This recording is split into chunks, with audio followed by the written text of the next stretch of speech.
Welcome to American Black Journal. I'm Stephen Henderson. All this year, the media partners in the Detroit Journalism Cooperative are taking an in-depth look at whether the social and economic conditions that fueled civil unrest 50 years ago have improved today. On today's program, we're focusing on poverty and its connection to a never-ending cycle of imprisonment. Consider this data. 55% of youth in the juvenile justice system have been involved with the child welfare system. And over the last 30 years, Michigan's prison population has grown at 29 times the rate of the total population. The Michigan Council on Crime and Delinquency is pushing for policies that will help slow the pipeline to prison for juveniles and adults. Joining me now is the group's executive director, Mary King. Thanks for being here. Thank you very much. Yeah, that's a very strong correlation. 55% of the people in the juvenile justice system were involved in the child welfare system. I think some people could look at that stat and say, you know, poor people, they must just be more prone to committing crimes, but it is a far more nuanced connection than that. Absolutely.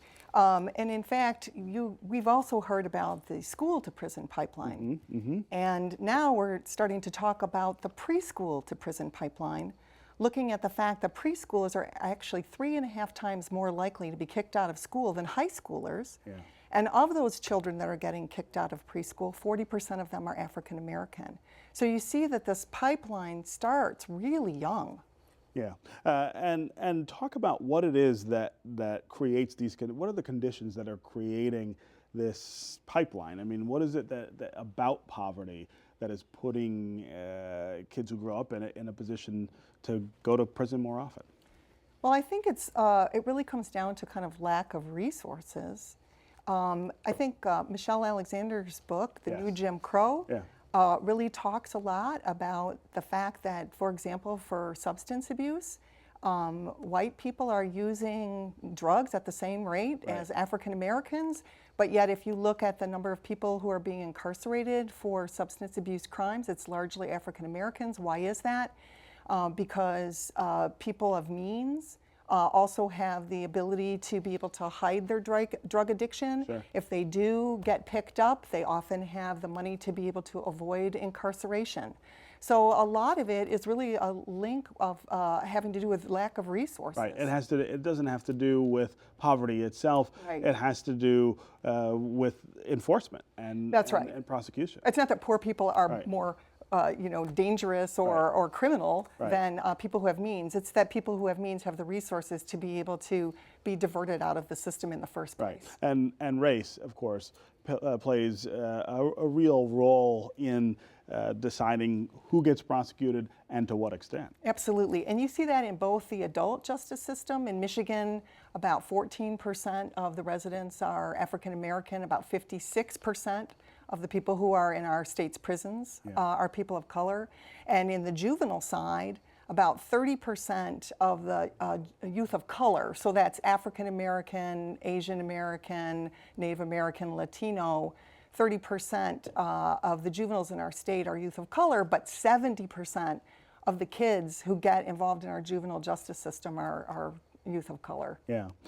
So your organization is involved in the effort to eliminate the prosecution of juveniles for some of these crimes, correct? Absolutely. Our organization is interested in diverting kids out of the justice system, and we're also interested in diverting adults. We have two initiatives that we're really involved in right now for youth. One is, and I know that you've heard about this, the Raise the Age campaign. Raise the Age, sure. A package of 20 bills that passed in the Michigan House with overwhelming support, 92 to 16. I mean, that's an incredible vote. Right. And now is in front of the Senate, and we've heard that the governor is going to be willing to sign that if he sees it on his desk. Yeah. So it's a step in the right direction. It's a step. Michigan was one of only 9 states to still be prosecuting 17-year-olds as adults.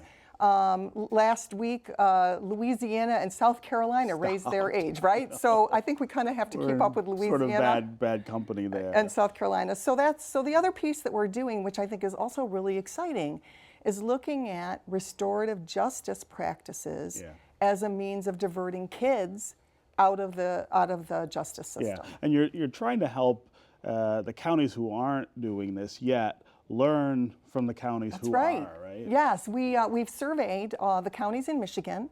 We're putting together a map, an interactive map, so people can see what's actually happening, which has never been done before.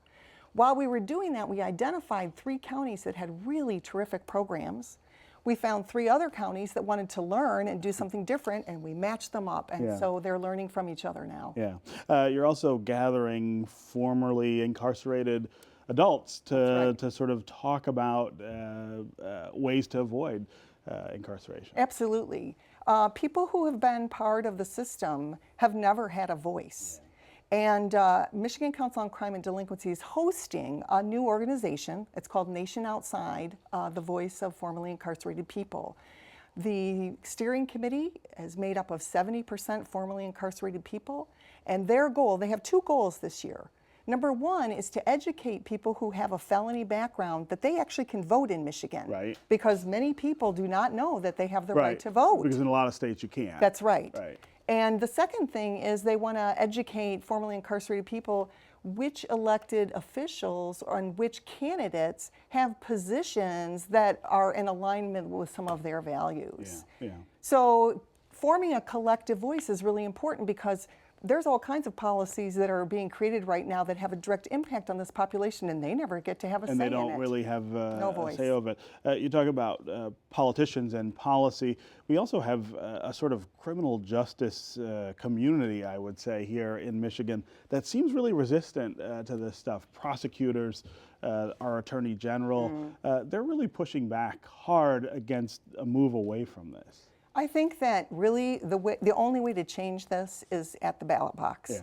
I think that it's about those of us who believe that mass incarceration is wrong, coming together and making our voices known. I think that's the only way to change the system. Yeah. And we're doing that through hosting Nation Outside. But we're also part of a new, very exciting collaborative called the Michigan Collaborative to End Mass Incarceration. It's the first time a group of professionals and passionate individuals have come together and said, you know, my expertise might be in diversion, yours might be in prisoner reentry. What would happen if we all got together? We should be working together and talking to each other. And we have a similar agenda. Yeah. One of the things I love about this issue is that it does have the potential to bring Democrats and Republicans together. Democrats because of the moral imperative here, Republicans often because of money. We've got to get to a place where we're actually seeing that work, though, in terms of changing the policy. So absolutely. Good on you guys for doing the work. Thank Thank you very much for being here. Yes.